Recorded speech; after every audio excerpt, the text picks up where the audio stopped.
11-year-old Alex Shapiro is rarely far from two of his closest friends, Adam and Liam. Our doors are kind of always open, and our kids are able to kind of walk into other people's houses and go into everybody else's fridges and get what they need. They play minor Pee Wee AA hockey for the Toronto Eagles. It's a tightly knit team. 1, 2, 3. Go get 'em. Go, boys.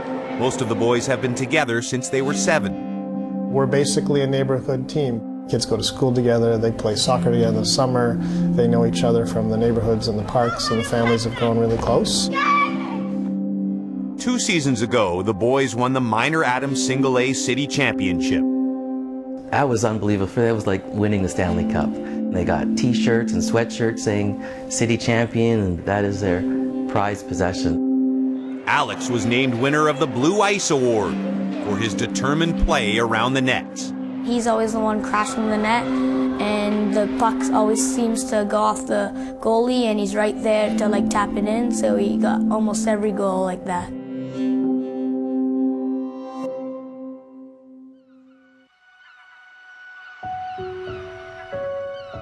June 28th, the last day of school. Alex's mother Cheryl had just left for a conference in Australia. On the way home from the airport, Alex noticed something was wrong.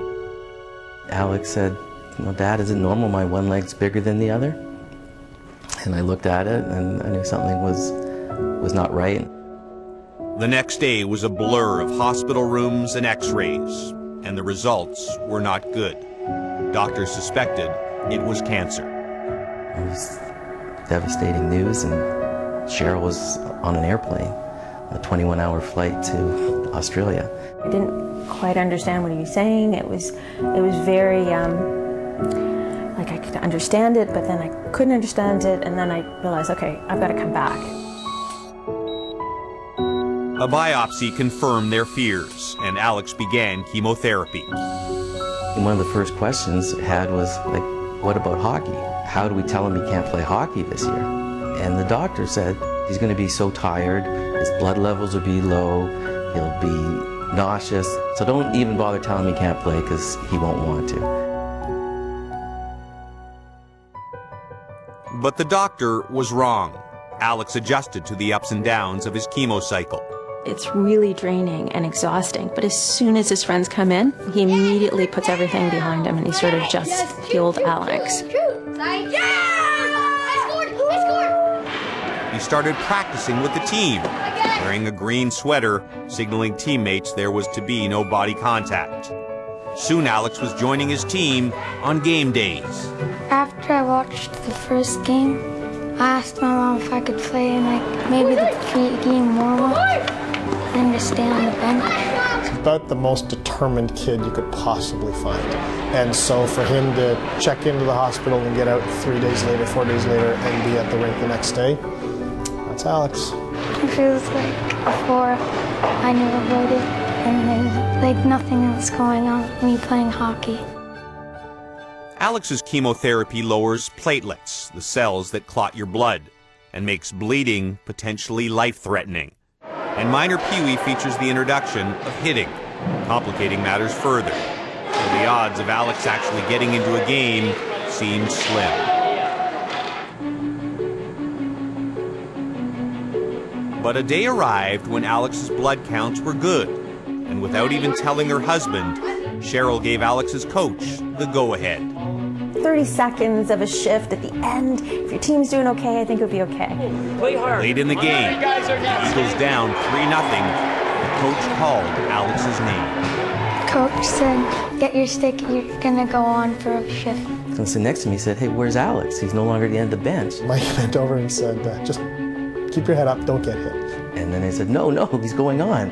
I go, what? Of course, he got the puck, went to the board, and I just saw this kid coming, and I saw him. It was like slow motion in my mind go, watch out. The defenseman, and they came bearing down on him and just thundered into him. All our parents were like a curtain behind them. And it was just like a So he's down for a few seconds and dead silence. And then, like within 2 seconds, he was up, and I was like, big smile. I don't think I've ever loved hockey as much as you love it at that minute. It was kind of fun getting hit. I was like, you got robbed, and he was like, yeah, but it was worth it. The smile on his face, it was just priceless. It made me feel like I was still on the team even though I couldn't really play. That's what reminds you of why you go, why your kid plays, is because they love to be on the ice. The day of the Eagles' next game, Alex was at the hospital for his next round of chemo. But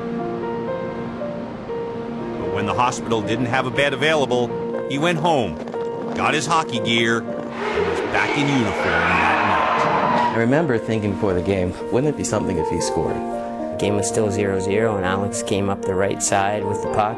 And he made a nice little move where he banked the puck off the boards and then skated around the defenseman. He took a shot from like the hash marks, and it was a pretty nice shot. And it went in, and so, we were all speechless. There was this huge elation from the stands, the parents, and the kids off the, it must have been like a Stanley Cup. They're like jumping on me and hugging me. I think some of the mothers were crying or about to cry, and everyone was screaming. The place just went crazy. Yeah, it was a big moment. It felt like a Walt Disney movie. You couldn't write a better script.